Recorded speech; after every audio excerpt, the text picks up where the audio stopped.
Hello guys, आपका मेरे channel smart study में स्वागत है। आज हम क्लास 8th का हिंदी का वार्षिक परीक्षा अभ्यास पत्र 2025-26 जो अभी आया है उसको सॉल्व कर रहे हैं। तो आइए स्टार्ट करते हैं। 2.5 घंटे इसका समय होने वाला है और 60 अंकों का आपका जो क्वेश्चन पेपर है होने वाला है। तो यहाँ पे कुछ इंस्ट्रक्शंस दी गई हैं, आप उसे एक बार देख लीजिए। फिर हम क्वेश्चन टोटल जो आपके प्रश्न है वो 11 प्रश्न है जिन्हें हमें यहाँ पर सोल्व करना है। तो आइए स्टार्ट करते हैं। सबसे पहले यहाँ पर एक अपठित बोध दिया गया है, एक गद्यांश दिया गया है जो आपकी पिछली क्लास से रिलेटेड है। तो आइए इसे स्टार्ट करते हैं। थोड़ा सा बड़ा कर लेते हैं जिससे कि रीड करने में हमें आसानी हो जाए। देखो क्या कहा गया है। वीरता की अभिव्यक्ति अनेक प्रकार से होती है। लड़ना, मरना, खून बहाना, तोप तलवार के सामने न झुकना ही नहीं, कर्ण की भांति याचक को खाली हाथ न लौटाना, या बुद्ध की भांति ज्ञान व निर्वाण की खोज में संसारिक सुख त्याग देना भी वीरता है। देखो क्या कहा जा रहा है यहाँ पे। वीरता सिर्फ लड़ना, मरना, खून बहाना ही नहीं है। बुद्ध की तरह बुद्ध ने क्या किया था, निर्वाण की खोज में संसारिक सुख त्याग दिए थे, तो वो भी एक टाइप की वीरता है। वीरता तो भीतर से उपजी प्रेरणा है। वीरता देश काल के अनुसार संसार में जब भी प्रकट हुई है तब अपना एक नया रूप लेकर आई है और लोगों को चकित कर गई। वीर कारखानों में नहीं ढलते, न खेतों में उगाए जाते हैं, वे तो देवदार के वृक्ष के समान जीवन रूपी वन में स्वयं उगते हैं, बिना किसी के पानी दिए, बिना किसी के खाद डाले।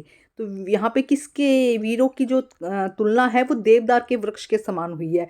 वीर का दिल सबका दिल और उनके विचार सबके विचार हो जाते हैं। जो वीर का दिल है, वीर के बारे में सब मतलब सबके लिए, सिर्फ अपने लिए नहीं सोचता है, वीर सबके लिए सोचता है और उनके विचार भी सबके लिए हो जाते हैं। उनके संकल्प सबके संकल्प हो जाते हैं। औरतों और समाज का हृदय वीर के हृदय में धड़कता है। अब इसी से रिलेटेड प्रश्न है जिनके उत्तर हमें करने हैं। तो देखो, गद्यांश के केंद्रीय विचार के आधार पर उचित शीर्षक का नाम बताइए। तो क्या होना चाहिए। देखो, वीर के बारे में कहा गया है तो सच्ची वीरता। आगे देखते हैं हम।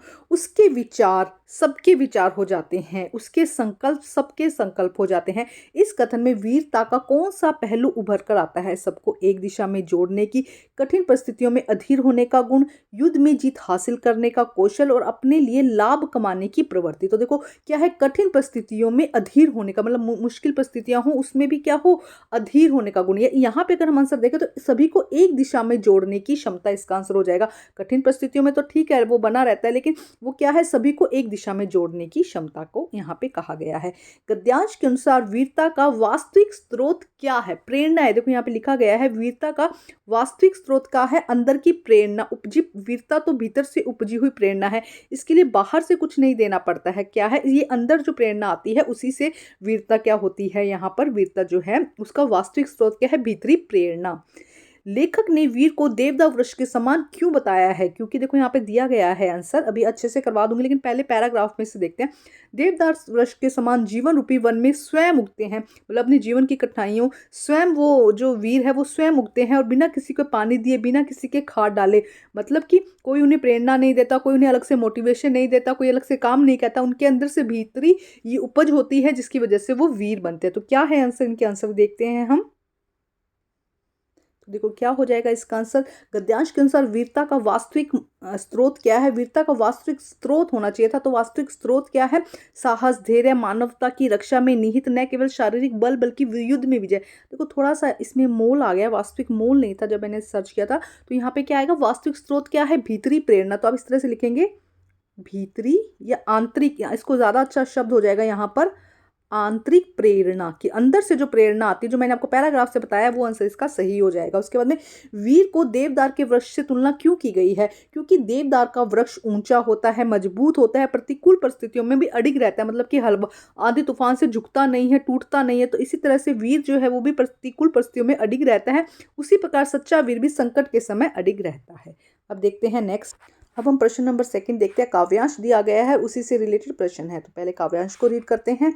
निर्माणों के पावन युग में हम चरित्र का निर्माण करना न भूलें, स्वार्थ साधना की आंधी में वसुधा का कल्याण न भूलें। देखो यहाँ पे थोड़ा समझा देती हूँ कि निर्माण के पावन युग, जब निर्माण हो रहा है तो हमें मनुष्य का चरित्र के बारे में नहीं भूलना चाहिए। स्वार्थ साधना के बीच में हमें धरती के कल्याण के बारे में नहीं भूलना चाहिए। शील, विनय, आदर्श, श्रेष्ठता, तार बिना झंकार नहीं, शिक्षा क्या स्वर साध सकेगी है नैतिक आधार नहीं। क्या शिक्षा क्या है सब स्वर को साध सकेगी, तो यह क्या नैतिक आधार नहीं है। कीर्ति कुमुदी की गरिमा में संस्कृत का कीर्ति मतलब जो अपने यश और तारीफों में हमें संस्कृति का सम्मान नहीं भूलना चाहिए। निर्माणों के पावन युग में हम अपना चरित्र न भूलें। आविष्कारों की कृतियों में यदि मानव का प्यार नहीं है, अगर आविष्कार तो नए नए हो रहे लेकिन मानव से प्यार नहीं कर रहा, सृजनहीन विज्ञान व्यर्थ है। विज्ञान भी व्यर्थ है अगर प्राणी का उपकार नहीं है।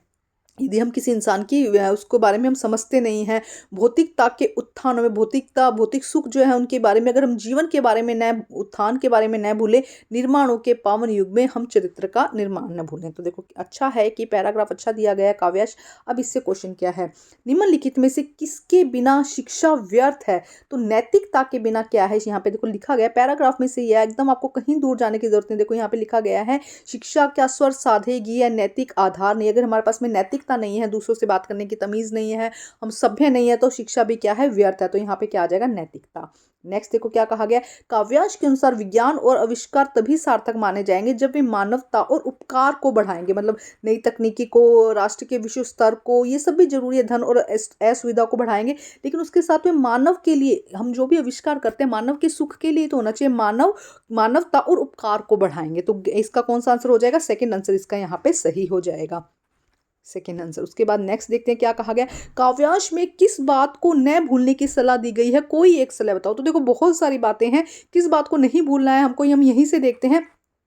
हमें चरित्र निर्माण को नहीं भूलना है, हमें वसुधा के कल्याण को नहीं भूलना है, हमें संस्कृति के सम्मान को नहीं भूलना है, हमें मानव के उपकार और प्यार को नहीं भूलना है। तो यहाँ से कुछ भी लाइन आप इन चारों पांचों पार्टों में से कोई भी एक बात आपको यहाँ पर लिखनी है।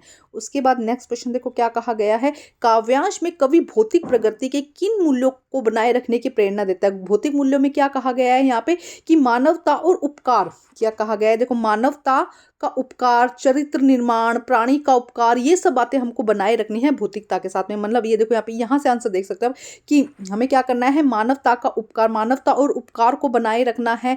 इसके अलावा अपने चरित्र को बनाए रखना है, ये सब वैल्यूज बताई गई है। अपने चरित्र को बनाए रखना है, जीवन के उत्थान को नहीं भूलना है, प्राणी के उपकार के बारे में सोचना है। तो अपने शब्दों में थोड़ा सा आप इसको एडजस्ट कर सकते हैं।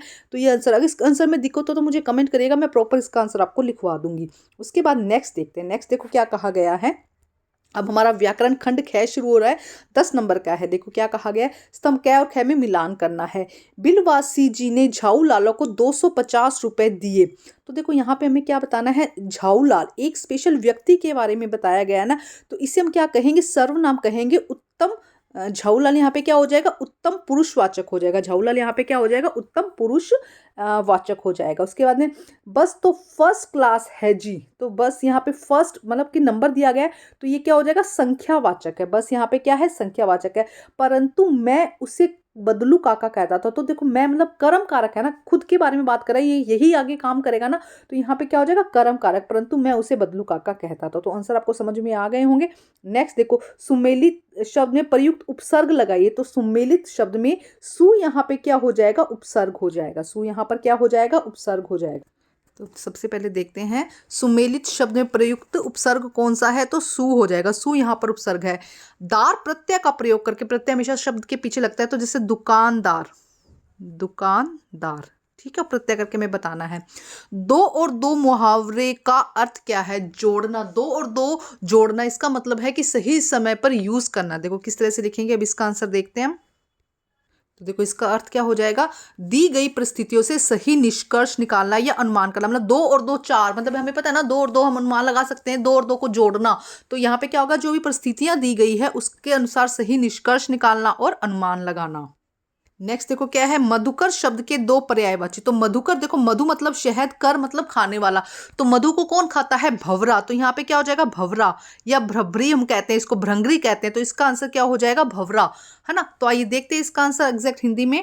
तो देखो यहाँ पे भोरा, भौरा भी लिख सकते हैं, भंवरा, भ्रमर और भ्रंग, ये 4 है। इनमें से कोई भी, तो आपको मीनिंग पता होना चाहिए कि मधुकर, मधु को खाने वाला, मधु को कौन खाता है, भंवरा खाता है। तो भंवरा, भौरा, भ्रमर और भ्रंग इसका आंसर हो जाएगा। उसके बाद नेक्स्ट प्रश्न देखो क्या कहा गया है, शीत शब्द का विलोम शब्द है। तो शीत का क्या हो जाएगा, ग्रीष्म। शीत ऋतु होती है ना, वैसे देखो ग्रीष्म, यहाँ पे क्या आ जाएगा, ग्रीष्म। थोड़ा सा सही लिख देती हूँ मैं, ग्रीष्म इसका क्या हो जाएगा, विलोम शब्द हो जाएगा। उसके बाद नेक्स्ट देखो, माखन चुराने वाले के लिए एक वाक्यांश, एक शब्द लिखिए। तो माखन चुराने वाले का जैसे श्री कृष्ण के लिए कहा गया है तो माखन चोर, हम क्या लिख सकते हैं यहाँ पर, माखन चोर। माखन चोर के लिए एक शब्द क्या आ जाएगा, माखन चोर। नेक्स्ट देखते हैं, पानी परात को हाथ छुओ नहीं, नैनन के जल सो पग धोयो। तो देखो क्या कहा गया है यहाँ पे, आपको अलंकार बताना है। तो अलंकार देखो यहाँ पे क्या है कि पानी से हाथ छुओ नहीं और नैनन आंखों के आंसुओं से उन्होंने क्या है, पग धोया है। तो यहाँ पे एक तरीका का अतिशयोक्ति, यहाँ पे एक व्यंग कसा जा रहा है यहाँ पर। तो यहाँ पे क्या आ जाएगा, कौन सा अलंकार हो जाएगा, अतिशयोक्ति। ठीक है, तो ये कौन सा अलंकार हो जाएगा, अतिशयोक्ति। नेक्स्ट देखते हैं हम यहाँ पर। नेक्स्ट यहाँ पर देखो एक गद्यांश दिया गया है, आपके बुक में से दिया गया है, इसको रीड करते हैं फिर क्वेश्चंस को सोल्व करेंगे।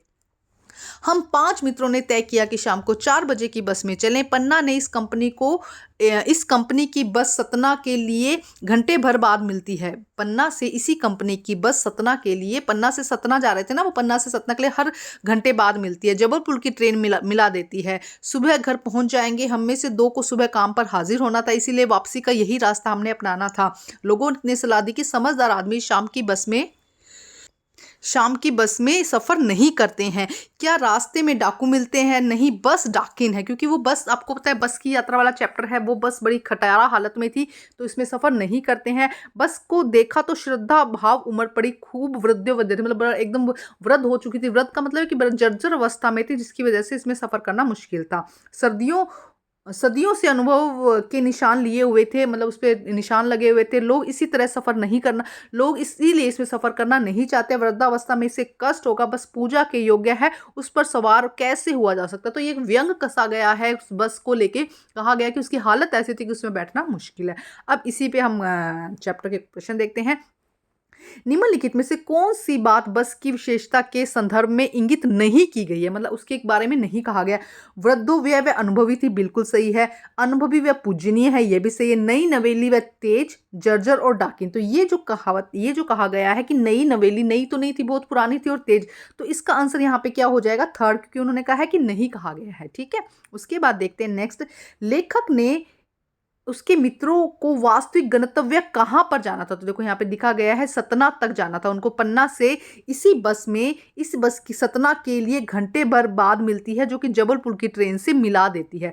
तो पन्ना से सतना तक की ट्रेन थी, जो कि उसको क्या करती है, जबलपुर में मिला देती है।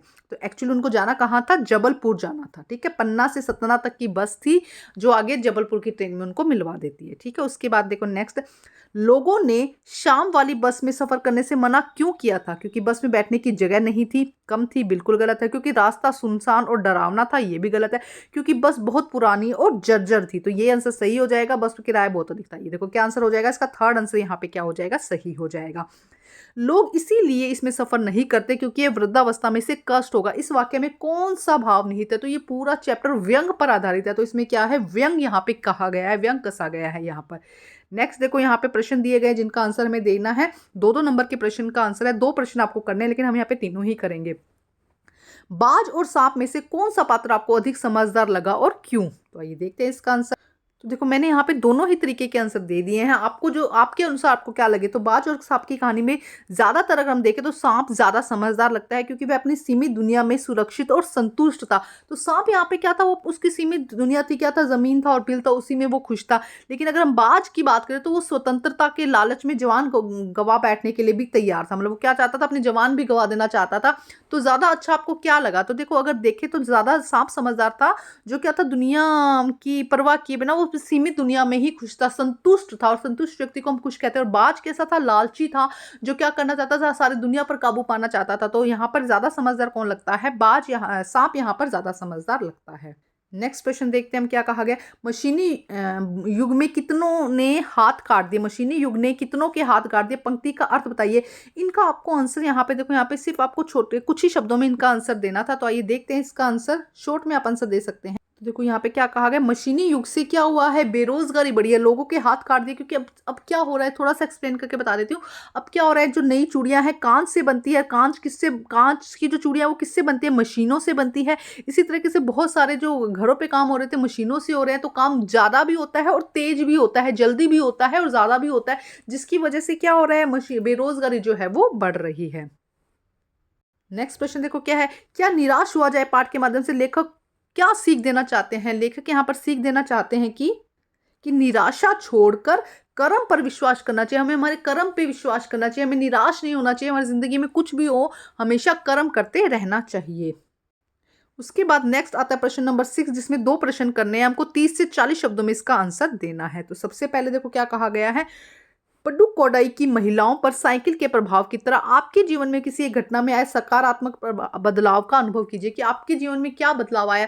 तो देखो अब क्या है, आज से अगर हम कुछ साल पहले की बात करते हैं, अगर इसे समझते हैं तो क्या था, लड़कियों को शिक्षा का मतलब शिक्षा की उनको पर स्कूल नहीं भेजा जाता था उनको। इसके अलावा बात करें, उनको हमेशा घूंघट में रखा जाता था। तो अब अगर हम हमारे जीवन में बात करते हैं, घूंघट में रखा जाता था या उनको कहीं कोई जिम्मेवारी वाला काम नहीं दिया जाता, घर के कामों के लिए उनको फोर्स किया जाता था कि आप घर के काम करो, है ना, ये सब बातें कही गई थी। लेकिन अब हमारे जीवन में या आप लोगों के जीवन में क्या बदलाव है, आपको शिक्षा का पूरा महत्व दिया जा रहा है। आपको कपड़े पहनने पे कोई रोक टोक नहीं है, आप जिस तरीके के चाहे कपड़े पहन सकते हैं। आप घर के अलावा बाहर के भी काम कर सकते हैं। तो इस तरीके का आप आंसर यहाँ पर लिख सकते थे। उसके बाद नेक्स्ट देखते हैं क्या कहा गया है, बिलवासी मिश्र जी ने जिस प्रकार झाऊ लाला के पैसों का प्रबंध किया, क्या आपके विचार में सही था या गलत, कारण से बताइए। तो देखो बिलवासी जी को पैसे चाहिए थे, हालांकि उन्होंने झूठ बोलकर पूरी कहानी सी बनाकर एक जो लोटा था, आपको स्टोरी पूरी पता ही होगी कि एक लोटे को उन्होंने बता दिया था कि ये अकबर का लोटा है और इस तरह से पैसे कमाए थे। तो हालांकि ये गलत था, लेकिन एक तरीके से उन्होंने पैसों का जुगाड़ कर लिया था। तो हम इसे सही भी आप चाहो तो कि झूठ इस कहानी में इस तरह से ऐड कर दो कि इसने झूठ बोला, तो मुझे बिल्कुल सही नहीं लगा, मेरे मत से सही नहीं है। लेकिन हाँ, आप उन्होंने कहीं ना कहीं से पैसों का अरेंजमेंट कर लिया था, तो आप इसे सही भी लिख सकते हैं। क्योंकि ऐसे विचारों में, ऐसे क्वेश्चन में आपको अपने विचार देने होते, तो गलत नहीं कर सकते ऐसे एग्जाम में। अगर ऐसे क्वेश्चन आता है तो आपके टीचर, हाइड्रोजन और ऑक्सीजन को अपना पूर्वज किसने कहा है, और अपने पक्ष में उत्तर दीजिए। तो हाइड्रोजन और ऑक्सीजन से क्या बनता है, H2O से वाटर बनता है, पानी की एक बूंद बनती है। तो पानी की एक बूंद ने उन्हें हाइड्रोजन और ऑक्सीजन को क्या कहा है, अपना एक हाइड्रोजन और ऑक्सीजन ने अपना पूर्वज कहा है। तीनों आंसर साथ में ही देखते हैं। देखो पहले, महिलाओं पर सांस्कृतिक प्रभाव उनके पहनावे, व्यवहार और सोच में दिखाई देता है, जो समाज को दिशा देता है। तो देखो पहनावे में भी, व्यवहार में भी और सोच में भी धीरे धीरे फर्क पड़ रहा है। जो इसमें आप शिक्षा का दिखा सकते हैं कि हमारे पूर्व शिक्षा स्कूल नहीं जाती थी फीमेल्स, इस तरीके का कुछ भी आप आंसर लिख सकते हैं। उसके बाद बिलवासी का धन का सही प्रयोग था क्योंकि उसने आवश्यकता से अपने मित्र की सहायता की थी। और उसके बाद हाइड्रोजन वाला, ऑक्सीजन व हाइड्रोजन के बीच रासायनिक क्रिया होने से, दोनों का संयोग होने से पानी की बूंद का जन्म हुआ है। इसी वजह से बूंद ने इन दोनों को, पानी की बूंद लिख सकते हैं, पानी की बूंद ने इन्हें अपना पूर्वज कहा है। नेक्स्ट देखते हैं, पक्षी और बादल से रिलेटेड है। पक्षी और बादल ये भगवान के डाकिए हैं जो एक महादेश से दूसरे महादेश को जाते हैं। हम तो समझ नहीं पाते मगर उनकी लाई चिट्ठियां पेड़ पौधे पानी और पहाड़ बांचते। तो इस अच्छे से समझ में आ गया होगा रीडिंग करने से। इसके प्रश्न देखते हैं, एक महादेश से दूसरे महादेश को जाते हैं, इसका वाक्यांश के अनुसार इस पंक्ति किस पर लागू होती है। तो पक्षी और बादल पर। उनके लिए क्या है, कुछ भी बाउंड्री नहीं है ना, जैसे पेड़ पौधे नहीं हो सकते, पहाड़ और मनुष्य और पेड़ ये नहीं हो सकता। तो पक्षी और बादल क्या है, एक महादेश से दूसरे महादेश को जाते हैं। चिट्ठियां शब्द कविता में किसका प्रतीक है। तो चिट्ठियां शब्द यहाँ पर प्राकृतिक संदेशों का, क्या हो जाएगा यहाँ पे, प्राकृतिक संदेशों का। आंसर क्या हो जाएगा, प्राकृतिक संदेशों का। मगर उनकी लाई चिट्ठियां पेड़ पौधे पानी और पहाड़ बांचते हैं। बांचते हैं का अर्थ यहाँ पर क्या है, वे अपने आचरण में समानता का भाव जीते हैं। वे चिट्ठियों को ध्यान से पढ़ते हैं और उन्हें समझते हैं। वे पक्षी और बादलों के परस्पर संवाद करते हैं। वे ईश्वर के आदेशों का पालन नहीं करते। तो देखो क्या है, बांचते का वैसे तो पढ़ना होना चाहिए, वे चिट्ठियों को ध्यान से पढ़ते हैं और समझते हैं। तो क्या है, वे पक्षियों और बादलों से परस्पर संवाद करते हैं। यहाँ पे हो जाएगा, ये आंसर हो जाएगा। ठीक है,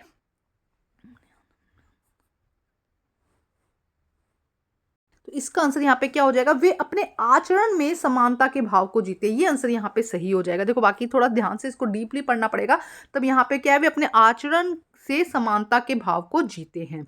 उसके बाद देखो, पद्यांश में निहित मूल शिक्षा क्या है। तो यहाँ पे क्या है, प्रेम संदेश, प्रकृति आदर, वैश्विक बंधुता या मानवीय एकता। तो यहाँ पे क्या होना चाहिए, यहाँ पर होना चाहिए प्रकृति आदर, प्रकृति का आदर करना चाहिए। मतलब वहां की पानी की बूंदें यहाँ पर आ रही है, तो इस पे कोई विकल्प, इस पे कोई ऑप्शन नहीं है ना, तो यहाँ पे क्या आना चाहिए, प्रकृति आदर आना चाहिए। या एक सेकेंड, अच्छा, अगर इसका आंसर ध्यान से देखें ना, देखो क्या है इसमें, मूल शिक्षा क्या है कि भाई हमारे लिए बाउंड्रीज है लेकिन बाकियों के लिए बाउंड्रीज नहीं है। देखो थोड़ा सा मैं भी कंफ्यूज हो गई थी इसके अंदर, तो लेकिन जो पक्षी है, बादल है, उनके लिए कोई बाउंड्रीज नहीं। तो यहाँ पे क्या मानवीय एकता के बारे में दिखाया गया कि मानवीय एकता होनी चाहिए, तो जिससे कि हम सभी क्या हो, हमें सीमा हमारे लिए बांधित ना हो, बाउंड्रीज हमारे लिए भी ना हो। नेक्स्ट देखते हैं, प्रश्न नंबर 8 है यहाँ पर।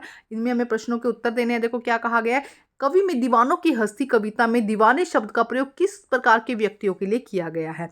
सातवें प्रश्न, तीनों के आंसर साथ में देखेंगे। कबीर ने अपने दोहे में तलवार और मयान का प्रयोग किसके रूप में प्रतीक किया है। कृष्ण अपनी माँ से अपनी चोटी के संदर्भ में क्या प्रश्न करते हैं। तो देखते हैं पहले प्रश्न का आंसर, दीवानों की हस्ती में कविता ने दीवाने उन स्वतंत्र सेनानियों के लिए प्रयोग हुआ है जो देश की आज़ादी के लिए संघर्ष कर रहे थे, जो निडर मस्त मौला होते हैं, जिनका उद्देश्य खुशियां बांटना और किसी भी बंधन में न बंधना होता है। वे सुख दुख को एक समान भाव से देखते हैं। तो दीवाने किन्हें कहा गया, उन स्वतंत्रता सेनानियों के लिए प्रयोग किया गया है जो क्या है, देश की आज़ादी के लिए संघर्ष करते हैं। वो निडर होते हैं, डरते नहीं है, वो अपनी आज़ादी, अपनी बात आराम से कहते हैं, खुशियां बांटना चाहते हैं, बंधन में नहीं बंधना चाहते और सुख दुख में एक जैसे दिखाई देते हैं। नेक्स्ट देखो क्या है, कबीर ने तलवार और म्यान का प्रयोग किसके लिए किया है। तो कबीर ने तलवार को सत्य और ज्ञान का प्रतीक और म्यान को संयम और धैर्य का प्रतीक कहा है। किसको, तलवार को सत्य का और ज्ञान का प्रतीक और म्यान को संयम और धैर्य का प्रतीक कहा है, क्योंकि जब तक क्या है हम किसी बात को सत्य के साथ में, सत्य तो हमें पता है लेकिन हम संयम के साथ में कहेंगे तभी हमारी बात की क्या होगी, वैल्यू होगी। उसके बाद कृष्ण सोच रहे थे चोटी के बारे में, क्या बात कही थी कि उनकी चोटी बलराम भैया की चोटी की जितनी कब लंबी और मोटी होगी और वह नागिन की तरह लहराएगी। तो वो यही सोच रहे थे कि उनकी भी चोटी कब लंबी होगी और नागिन की तरह लहराएगी। उसके बाद नेक्स्ट देखते हैं क्या कहा गया है। यहाँ पे 30 से 40 शब्दों में आंसर देना है। 3 नंबर का है, 2 क्वेश्चन करने हैं। मनुष्य के आचरण में कौन कौन से दोष हैं जो दूसरों को उनका विरोधी बना देते हैं। कबीर के दोहों के हिसाब से हमें आंसर देना है।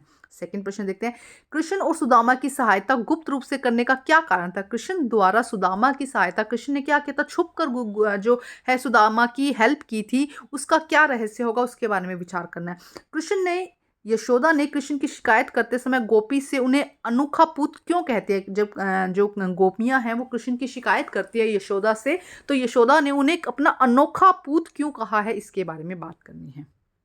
तो देखो यहाँ पे पहले, मनुष्य के आचरण में अहंकार, क्रोध, ईर्ष्या, लोभ जैसे दोष उसे दूसरों से विरोधी बना देते हैं। ये अवगुण आपसी प्रेम, सहानुभूति और सहयोग को नष्ट कर देते हैं। तो कौन से ऐसे गुण हैं जो दूसरों का विरोधी बना देते हैं। अहंकार, क्रोध, ईर्ष्या और लोभ, ये 4 ऐसे गुण हैं, अगर ये किसी मनुष्य में आते हैं तो उसके आसपास के लोग उसके विरोधी बन जाते हैं।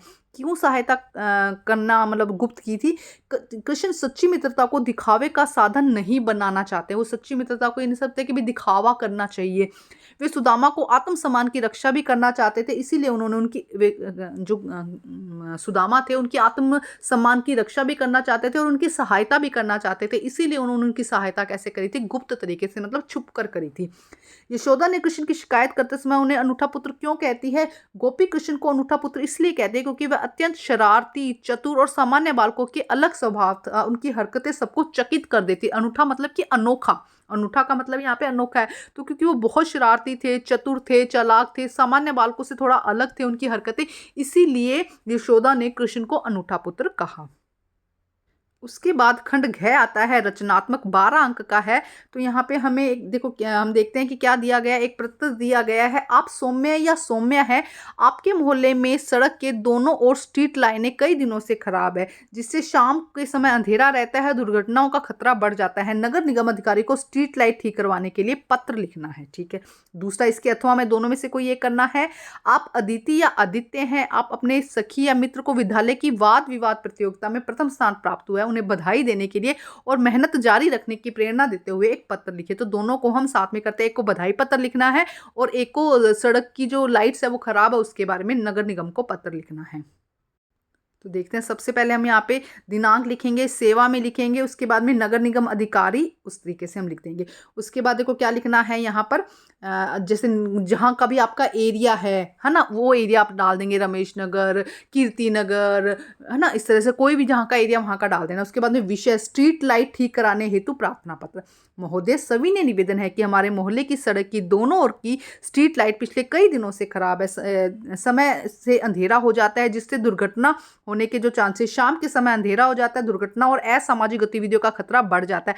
अतः आपसे अनुरोध है कि शीघ्र ही स्ट्रीट लाइटों को ठीक कराने की कृपा करें। सब कुछ जो क्वेश्चन में दिया गया था वहीं से ही लिखा गया, आपको ज्यादा लिखने की जरूरत नहीं है, बस ऊपर वाला आप याद कर लीजिएगा। विषय आपको लिखना होगा, उसके बाद में भवदीय और अपना नाम जो यहाँ पे दिया गया था सौम्य या सौम्या जो नाम दिया गया था वो आपको यहाँ पर लिखना होगा। नेक्स्ट देखते हैं। नेक्स्ट देखो, बधाई था, बधाई पत्र लिखना था। तो प्रिय मित्र, यह जानकर अत्यंत प्रसन्नता हुई कि तुम्हारे विद्यालय की वाद विवाद प्रतियोगिता में तुमने प्रथम स्थान प्राप्त किया। यह तुम्हारी कड़ी मेहनत, आत्मविश्वास और लगन का ही परिणाम है। मुझे पूर्ण विश्वास है कि तुम भविष्य में भी इसी तरीके का सफलता प्राप्त करोगे। मेरी ओर से हार्दिक शुभकामनाएं, हार्दिक बधाई और शुभकामनाएं हैं। तुम्हारा मित्र आदित्य या आदित्य, जो भी नाम दिया गया है वो आपको लिखना है। तो बहुत ही आसान है, सारे शब्द आपको अपने उसी में से ले लेने हैं। अब देखते हैं नेक्स्ट प्रश्न। अब हम यहाँ पे देखते हैं प्रश्न नंबर 11, लास्ट प्रश्न है। यहाँ पर आपको मेरे चैनल पर सभी सब्जेक्ट के और सभी क्लासेस के सैंपल पेपर मिल जाएंगे, आप वहां से अच्छी से तैयारी करके अपने अच्छे अच्छे नंबर ला सकते हैं। तो देखते हैं यहाँ पर क्या कहा गया। सच्ची मित्रता का महत्व, 80 से 100 शब्दों के बीच में एक अनुच्छेद लिखना है। सच्ची मित्रता का महत्व, मेरी यादगार रेल यात्रा, त्योहारों का देश भारत। इन तीनों में से किसी एक पर, 6 नंबर का है, इन तीनों में से किसी एक पर आपको अनुच्छेद लिखना है। हम तीनों अनुच्छेद साथ में ही देखते हैं। इसी तरीके के अनुच्छेद आपके एग्जाम में भी आएंगे, तो आप इसी तरीके के क्वेश्चन करिएगा। आप एक स्क्रीनशॉट लेना चाहें तो स्क्रीनशॉट भी ले सकते हैं। सच्ची मित्रता का महत्व, सच्ची मित्रता का जीवन में सबसे अनमोल संबंध है। सच्चा मित्र वही होता है जो सुख दुख में हमारे साथ खड़ा रहता है। वह हमारी अच्छाइयों के साथ साथ हमारी कमियों को भी स्वीकार करता है, हमें सही मार्ग दिखाता है। कठिन समय में सच्चा मित्र हमें निराश नहीं होने देता, बल्कि साहस और आत्मविश्वास प्रदान करता है। आज के स्वार्थी युग में सच्ची मित्रता मिलना बहुत कठिन है, परंतु यदि मिल जाए तो जीवन सरल और सुखमय बन जाता है। इसीलिए हमें सच्ची मित्रता का हमेशा सम्मान करना चाहिए। तो बहुत अच्छा, आप इसी तरीके का कुछ भी लिख सकते थे। उसके बाद मेरी रेल यात्रा, मेरी सबसे यादगार रेल यात्रा गर्मी की छुट्टियों में नानी के घर जाते हुए समय है। यह मेरी पहली लंबी रेल यात्रा थी। ट्रेन में बैठते ही नई जगहों को देखने का उत्साह था। रास्ते में खेत, नदियां, पहाड़, छोटे छोटे स्टेशन देखकर बहुत ही आनंद आया। सह यात्रियों से बातचीत हुई, इस तरह के अनुभव मिले। जब ट्रेन गंतव्य पर पहुंची तो मन खुशी से भर गया। मेरी यात्रा मेरे जीवन की एक सुंदर स्मृति बन गई, जिसे मैं कभी भूल नहीं सकता या कभी भूल नहीं सकती। उसके बाद मेरा देश त्योहारों का देश ना, देखो इसमें क्या कहा गया है। भारत को त्योहारों का देश कहा जाता है क्योंकि यहाँ वर्ष भर अनेक त्योहार मनाए जाते हैं। दिवाली, होली, ईद, क्रिसमस, गुरु पर्व, पोंगल जैसे देश की सांस्कृतिक विविधता को दर्शाते हैं। ये त्योहार हमारे आपसी प्रेम, भाईचारे, एकता का संदेश देते हैं। त्योहारों के समय लोग मिलजुल कर खुशियां मनाते हैं, आपसी मतभेद को भूल जाते हैं। और भारत के त्योहार न केवल धार्मिक महत्व रखते हैं, बल्कि समाज को जोड़ने और सांस्कृतिक परंपराओं के जीवन को जीवित रखने का भी कार्य करते हैं। तो हमारा सैंपल पेपर कंप्लीट होता है। सभी सब्जेक्ट के सैंपल पेपर आपको मेरे चैनल पर मिल जाएंगे। वीडियो को शेयर कीजिए, लाइक कीजिए। Thank you guys. और कुछ क्वेश्चन है तो जरूर कमेंट में पूछिएगा।